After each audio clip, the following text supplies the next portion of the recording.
Digital arrest అనేది ఇప్పుడు ఈ టెక్నాలజీ ఎప్పుడైతే పెరిగిపోయిందో, మనం సెట్టింగ్స్ అనేది ఏముంటది, ఇప్పుడు మనం మాట్లాడుకున్న దాన్ని వాళ్ళ వెనక ఒక బ్యాక్‌గ్రౌండ్ క్రియేట్ చేస్తారు.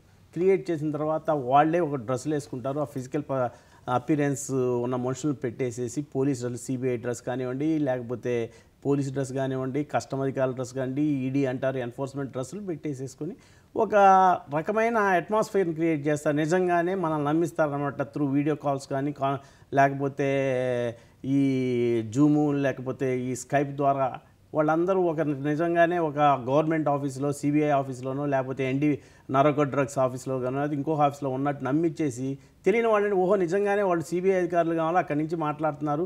మనం ఏదన్నా వాళ్ళు చెప్పింది చేయకపోతే నిజంగానే అరెస్ట్ చేస్తారేమో, లేకపోతే మన ఇంటి బయట నిజంగానే మనుషులను పెట్టారేమో, వాళ్ళొచ్చి ఆయన ఓకే అనంగానే తీసుకెళ్ళిపోతారని ఒక భయం క్రియేట్ చేస్తారు. ఎప్పుడైతే ఆ ఫియర్ క్రియేట్ చేస్తారో, మనం వాళ్ళ పెట్టే అన్‌లాఫుల్ డిమాండ్స్‌ని మనం ఈల్డ్ చేసేసి అనవసరంగా వాళ్ళకి డబ్బులు ట్రాన్స్‌ఫర్ చేస్తూ ఉన్నాం.